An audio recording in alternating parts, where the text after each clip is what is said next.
ড্রাফটের লিস্টে নামটা নাই, কেন নাই এটা জানার জন্য তো বিসিবিতে ফোন করলাম অনেকবার, বিসিবি তো ফোন রিসিভ করতেছে না। চারদিকে শোরগোল, ফিক্সিং কাণ্ড প্রমাণ হওয়ায় বিপিএল ড্রাফট থেকে বাদ দেওয়া হচ্ছে মোসাদ্দেক হোসেন সৈকতকে।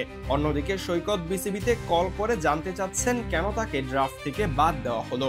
তবে বিসিবিতে অনেকবার কল করলেও সৈকতের ফোনই ধরছে না কেউ। কোনো অফিসিয়াল ঘোষণা না দিয়ে কিভাবে একজন প্লেয়ারকে এভাবে হেনস্থা করা যায়? বাংলাদেশ ক্রিকেটে এ যেন চলছে এক নতুন সার্কাস। গত বিপিএলে মোসাদ্দেক হোসেন সৈকত দলই পাননি। এরপর টুর্নামেন্টের মধ্য অবস্থায় ঢাকা ক্যাপিটালসের হয়ে খেলার সুযোগ হয় এই অলরাউন্ডারের, আর সেটাই যেন কাল হয়ে দাঁড়িয়েছে সৈকতের।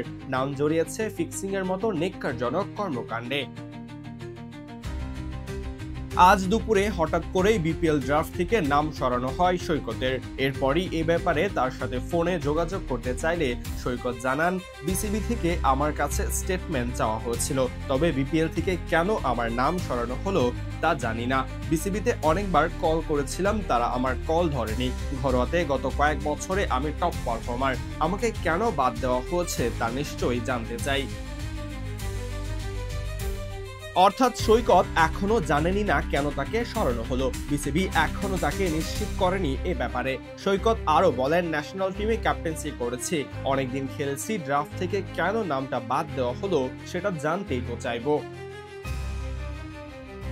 অন্যদিকে ধারণা করা হচ্ছে বিসিবির তদন্ত এখনো চূড়ান্ত হয়নি, তাই কোনো অফিসিয়াল স্টেটমেন্ট আসেনি বিসিবি থেকে। তবে যারা সন্দেহের তালিকায় আছেন তাদের নামই স্থগিত রাখা হয়েছে। সেখানে হয়তো ফেঁসে গেছেন মোসাদ্দেক হোসেন সৈকত।